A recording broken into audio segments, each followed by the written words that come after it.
శ్రీకాకుళం జిల్లా కాశీబుగ్గలోని ఆర్డబ్ల్యూఎస్ కార్యాలయంలో పాత రికార్డులు చోరీకి గురైన ఘటనపై కాశీబుగ్గ పోలీసులు దర్యాప్తు ముమ్మరం చేశారు. ఆర్డబ్ల్యూఎస్ కార్యాలయ రికార్డులను స్వాధీనం చేసుకున్న పోలీసులు దర్యాప్తు వేగవంతం చేశారు. ఈ నేపథ్యంలో జిల్లా కలెక్టర్ స్వప్నిల్ దినకర్ పుండ్కర్ ఆదేశాల మేరకు Palasa RDO Bharat Nayak, RWS superintendent engineer Benhur చోరీ జరిగిన ప్రాంతాన్ని పరిశీలించారు. పూర్తి వివరాలతో కూడిన నివేదిక అందించాలని పలాస డివిజన్ డీఈ దుర్యోధనను ఆదేశించారు.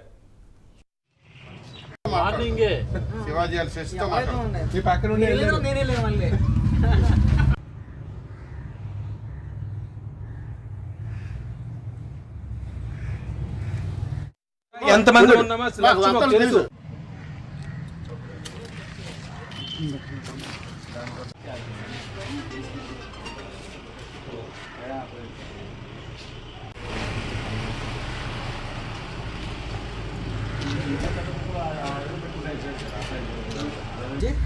తీసుకుని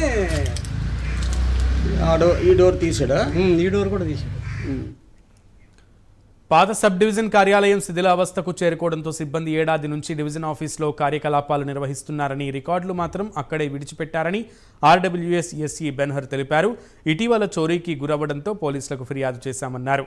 దీనిపై పోలీసుల దర్యాప్తు కొనసాగుతోందని, పూర్తి వివరాలను త్వరలో వెల్లడిస్తామన్నారు. పాత rural water supply junior engineer కార్యాలయంలో ఫైల్స్, రికార్డులు చోరీ జరిగిందని ఆర్డబ్ల్యూఎస్ అధికారుల ఫిర్యాదుతో కేసు నమోదు చేసి నిందితులను గుర్తించామన్నారు. స్క్రాప్ షాప్లో రికార్డులను స్వాధీనం చేసుకున్నామని కాశీబుగ్గ సిఐ విజయానంద్ తెలిపారు. దీనికి సంబంధించి పూర్తి సమాచారం మా ప్రతినిధి గిరీశ్వర్ అందిస్తారు. గిరి.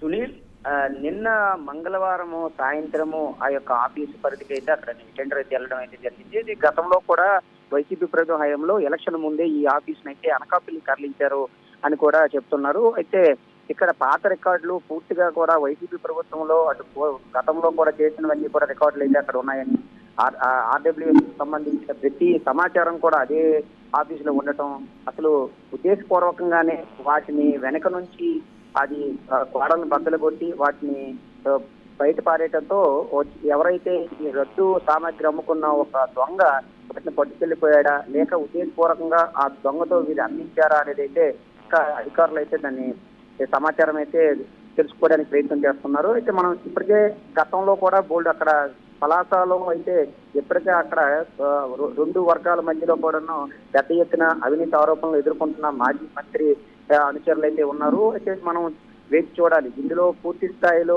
ఈ పాత రికార్డులే కాకుండా కొత్త రికార్డులు కూడా ఉన్నాయి. అందులో చాలా వరకు వైసీపీ ప్రభుత్వంలో చేసిన వర్కుల తాలూకా బుక్లన్నీ కూడా ఉన్నాయి. అటు ఎం బుక్లు, అటు ఈ రికార్డులు కూడా ఉన్నాయని కూడా పెద్ద ఎత్తున అయితే ఇప్పుడు అక్కడైతే మనకి చర్చ అయితే అక్కడ నియోజకవర్గంలో అయితే సాగుతుంది సునీల్.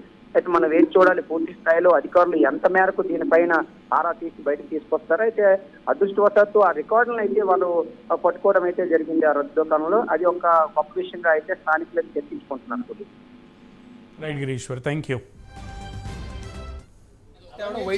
నిన్నటి దినాన్న మా సబ్ డివిజన్ ఇక్కడ పలాసలో పాత బిల్డింగ్ హెచ్చులుడిపోతుందని చెప్పి మరి వాళ్ళందరూ కూడా ఒక సంవత్సరం నుంచి డివిజన్ ఆఫీస్లో ఉండటం జరుగుతూ ఉంది. సబ్ డివిజన్ స్టాఫ్ అంతా కూడా, డిఈతో కూడా. అయితే నిన్నటి దినమున ఓల్డ్ సబ్ డివిజన్ దానిలో కొంత కిటికీ తీసేసి లోపల సామాను ఫైల్స్ అవి తీసుకెళ్ళినట్టుగా గమనించడం జరిగింది. దాని మీద వెంటనే పోలీస్ స్టేషన్లో కంప్లైంట్ ఇచ్చి మరి ఆ వివరాలన్నీ కూడా చెప్పి పోలీసులకి పోయినటువంటి బ్యాగులు అవి ఎక్కడున్నాయో మరి అవి ట్రేస్ అవుట్ చేయటం, అలాగే అవి పోలీసుల సమక్షంలో గుర్తించడం జరిగింది. రూరల్ వాటర్ సప్లై ఆఫీసులో పాత ఫైల్స్ దొంగతనం చేశారని చెప్పి దొంగతనం జరిగినట్టుగా గుర్తించి ఏఈ గారు రిపోర్ట్ ఇవ్వడం జరిగిందండి నిన్న సాయంకాలం. వెంటనే మా క్రైమ్ పార్టీ అందరూ అలర్ట్ అయితే నేరం చేసిన నిందితులను గుర్తించడం జరిగింది. వాళ్ళు ఓల్డ్ ఫైల్స్, బుక్స్ అవన్నీ కూడా అమ్మిన స్క్రాప్ దగ్గర నుంచి రికవర్ చేయడం జరిగింది. దాని మీద కేసు రిజిస్టర్ చేసాం, దర్యాప్తు చేస్తాం. హౌస్ బ్రేకింగ్ నిందితులను ఆల్రెడీ అదుపులోకి తీసుకున్నాం. ప్రాపర్టీ కూడా రికవర్ చేస్తాం, వెరిఫై చేస్తున్నాం. Thank you. రైట్.